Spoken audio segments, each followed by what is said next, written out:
Jai Hind everyone, my name is Aman Gupta. I am working as an assistant professor in MC department in Ajay Kumar Garg Engineering College. My subject is cyber security and subject code is BMC 106. Today my topic is attacks in cyberspace. As we know that everything is on internet nowadays, so there are very common attacks in cyberspace. We have different type of attacks: active attack, passive attack, and it affected the softwares and hardwares. That is called the software attacks and the hardware attacks. We are going to discuss these in detail in today's lecture. So first of all, what is an active attack? As we know that there are multiple types of attacks that breach the security of information system. So active attack is a network exploit. It is a network exploit in which a hacker attempts to make changes or disrupts the data on the target or data en route to the target. Hackers wants to change the data, alter the data, or always wants to modify the data for their personal use. So that is called the active attack. We have different type of active attacks existing. First of all, there is a masquerade attack. In this attack, the hacker pretends to be a legitimate user and he gain access of a legitimate user. He makes an account on social media with the name of a legitimate user and then message to the known person of the user and get blackmail them and can gain money from them. So it is in this attack, the intruder or the hacker pretends to be a particular user of a system and he can easily gain access or to gain greater privileges than they are authorized to. Means that maybe he have authorized for some portion of the system. He can work on some portion of the system access, but after masquerade he can gain access of the entire system or he can work easily on the entire system. So a masquerade may be attempted through the use of stolen login ID. He can steal login ID of an authenticate user and password, and then through finding security gaps in programs or through bypassing the authentication mechanism. So first method is he can use the login password of the legitimate user, and second one is he can bypass the authentication mechanism. So these are the two factors which the hacker can use to make the use of whole information system. And next is the session replay. In this type of attack, a hacker steals an authorized user login information by stealing the session ID. He can steal the session ID of a legitimate user and then gain access to do anything on the system, the whole thing that the authorized user can do on the website. He has the ability, if he has the login ID, password of legitimate user, then he can use the system, or he have all the access to the system or website, so he can do anything on that website.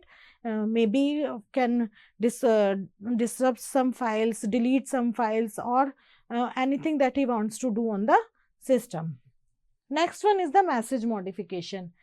In this attack, an intruder or the hacker alters packet header.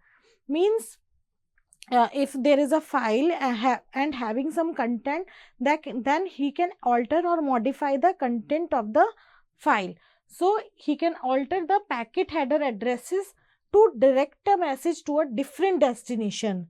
He can even change the address of the message to the so that the packet can change their destination by directing this message to the wrong address, or he can even modify the whole data or some data on the target machine. He can even change the content of the file also. There is another attack, that is denial of service attack. In this, users are deprived of access to a network or web resource. So this is generally accomplished by overwhelming the target with more traffic than it can handle. Means he send multiple requests to a website, and then it overwhelm the target, and the traffic will increase, which the server cannot handle easily, and the system will crash or hang for long time. So this is called the denial of service attack. In distributed denial of service, it exploits large number of compromised systems, and it's sometimes called a botnet or zombie army. Zombie that attacks a single target by flooded a network with multiple requests. Now next one is the passive attack. So passive attacks are relatively scarce from a classification perspective, but can be carried out with relative ease, particularly if the traffic is not encrypted. So passive attacks are attacks in which the messages or the content of messages is not altered or modified, but it can have the it can check the scenario of messages that have been the third person only read the content of the messages, or may can have the analysis of the traffic. So first is type of traffic. First is eavesdropping, that is tapping. In this, the attacker simply listens to the messages exchanged by two entities. For this, the attack to be useful, the traffic must not be encrypted. Any encrypted information, such as a password sent in response to an HTTP request, may be retrieved by the attacker. So that is, in this attack, he doesn't want to change any detail of the information transferred from one system to another, but he wants to see the content of the file. So he want to retrieve the password sent in the response to an in view of the HTTP request sent. Next one is the traffic analysis. In this, the attacker looks at the metadata transmitted in traffic in order to reduce information relating to the exchange and the participating entities. That is, when this message is sent, if I sent a message to my friend every day at in evening at 7 o'clock, then it checks that at my traffic analysis that I have regularly sent a message on that date and that time. Example, the form of exchange traffic, that is, what is the rate of sending my messages, what is the duration of my messages or my call. In this, the data where encrypted data are used, traffic analysis can also lead to attacks by cryptanalysis, whereby the attacker may obtain information or succeed in encrypting the traffic. Now we have some software attacks. Malicious code, sometimes called malware. Malicious code is also called as the malware, and it is a type of software designed to take over or damage a computer user's operating system without the user's knowledge or approval. And it is very difficult to remove, and they are very damaging also. So we have some common malwares. For example, first of all, we have virus. Virus is nothing else but a piece of code that has been written to harm the user or the system. So virus is a program that attempts to damage a computer system and replicate itself to other computer systems. So virus requires a host to replicate and attaches itself to a host file or a hard drive sector. So always virus requires a host. It can attach to a email file, which when downloaded by the user, it can enter into the user system. So it usually attaches to the file with execution capabilities.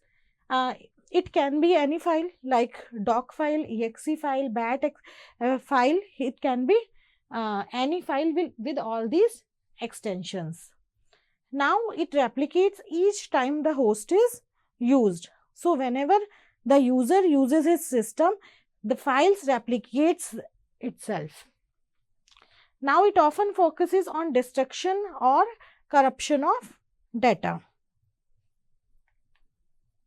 It usually attaches to files with execution capabilities, as we already discussed, and often distributes via email. It will very commonly used with emails, and many viruses can email themselves to everyone in your address books, as it looks very promising that they are very legitimate emails, but actually they contain some virus with them. For example, Stone, Mishlango, Melissa, these type of viruses were very common in past. Now we have worms. Worms is a self-replicating program that can be designed to do any number of things, such as delete files, send documents via email. Worm can negatively impact network traffic just in the process of replicating itself. The main work of worm is to replicate itself. A worm can install a backdoor in the infected computer. Backdoor means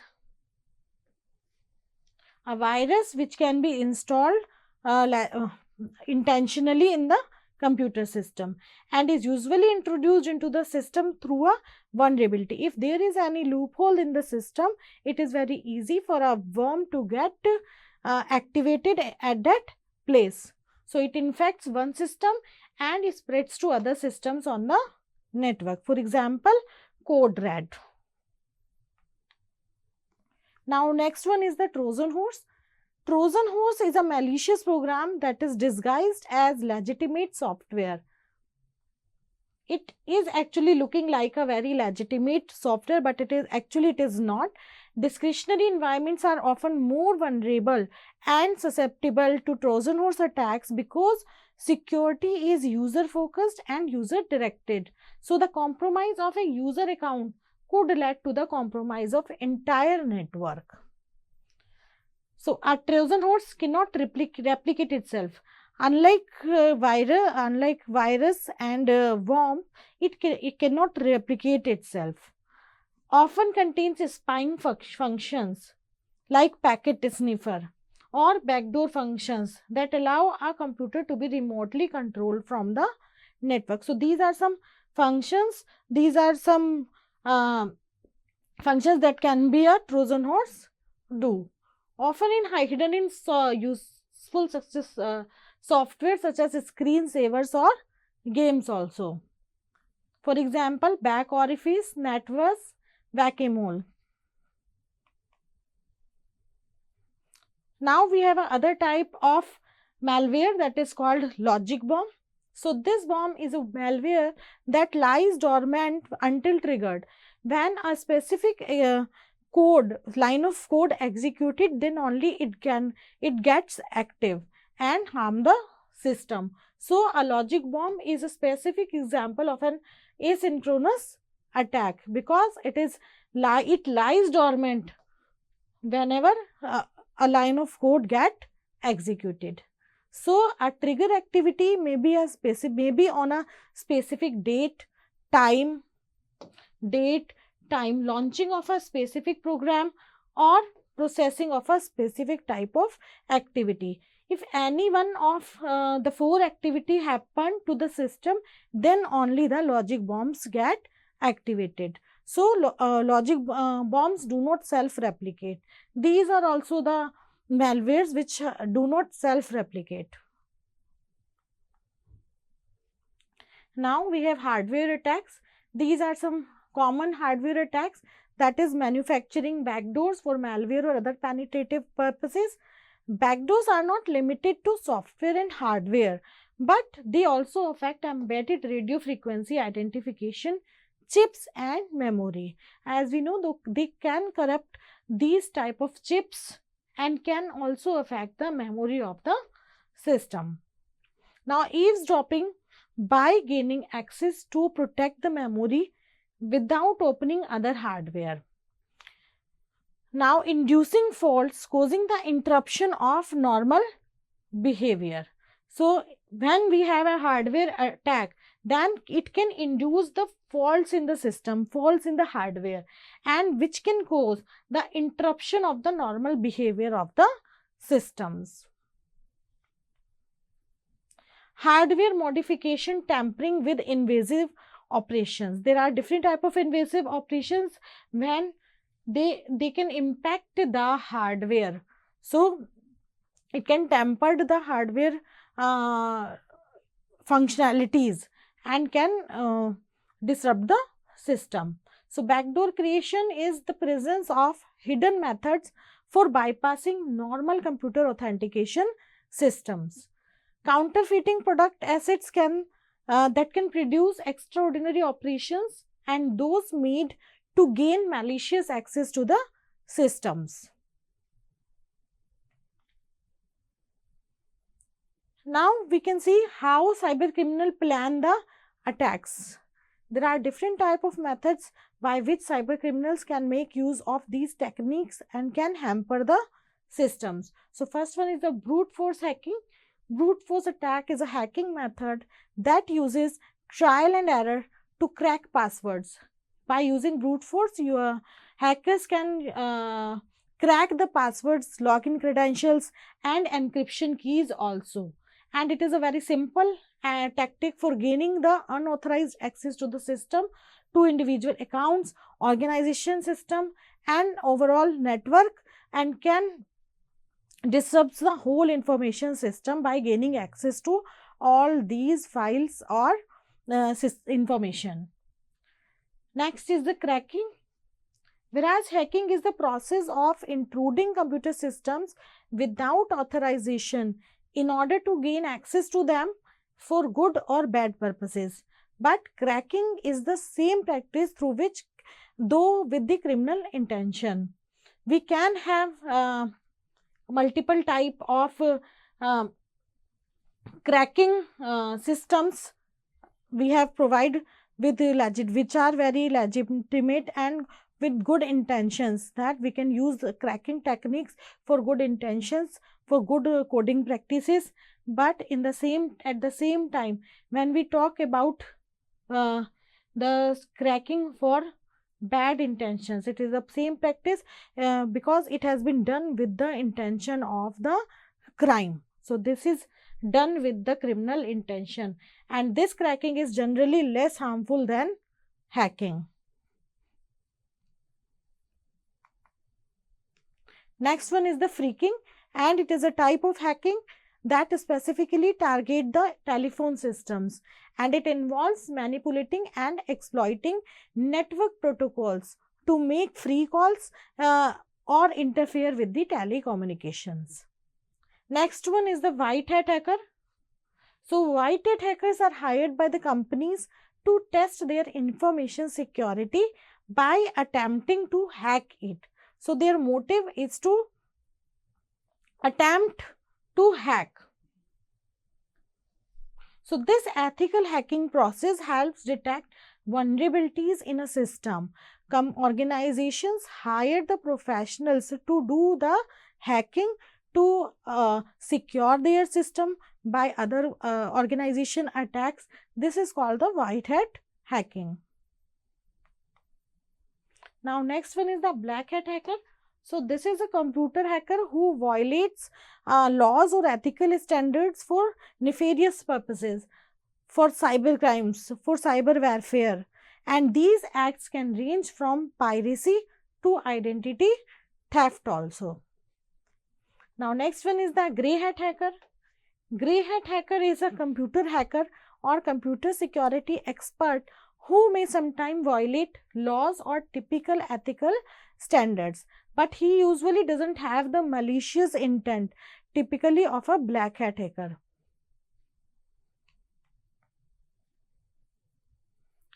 So cyber criminals commit cyber crimes using different tools or techniques, but the basic process of performing the attacks is same in general. So the process or steps involved in committing the cybercrime can be specified in 5 steps. They can be reconnaissance, scanning and scrutinizing, gaining access, maintaining access, and covering the tracks. First one is the reconnaissance. So it is an act of exploring to find someone or something, and this phase begins with the footprinting. This is the process which starts with the footprinting, and it involves the gathering the information about the target's environment to penetrate it. It provides an overview of system vulnerabilities, all the loopholes of the system, and the objective of this phase is to understand the system, understand the functionality of the system, loopholes of the system, and its networking ports, and all the related data of the environment of system. Attacker attempts to gather information in 2 phases. First one is passive and second one is active attack, as we already discussed.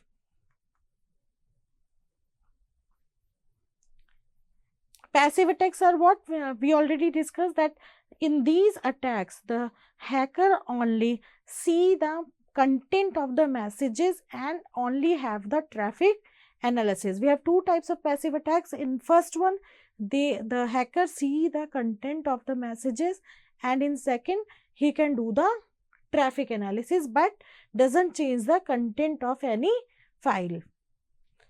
In these attacks, Google or Yahoo search, Facebook, LinkedIn, other social sites, organization, website can be the target, and blogs, news groups, job posting, network sniffing, these can be on passive attack. And active attacks involves exploring the network to discover individual hosts to confirm the data gathered using passive attack. When a hacker gets all the data by using the passive attack, the hacker can convert this attack into the active attack by actually modify the content of the files or networking configuration. This attack involved the risk of being detected, and it is called the active reconnaissance. And this attack allows the attacker to know the security measures in the place. Now, how this is a technique, scanning and scrutinizing. In this, scanning involves intelligent examination of gathered information about the target. So, how can a hacker do the scanning? The first one is the port. He can do the port scanning to get the information of the system. He can do the network scanning, vulnerability scanning, and scrutinizing is also called the enumeration, and 90% of time in hacking it is spent in reconnaissance, scanning and scrutinizing information. When a hacker have all the data of their target, when the hacker have first of all, the main motive of hacker is to collect all the data of the target, then the 90% of their work is to collect the data and information about hacker, then he can easily harm the target. How can a hacker launch an attack? So he can crack the password, exploit the privileges, execute malicious software, hide or destroy files, cover the tracks. So these can be the types by which a hacker can explore and harm the target system or network. So that's all for today. Thank you so much.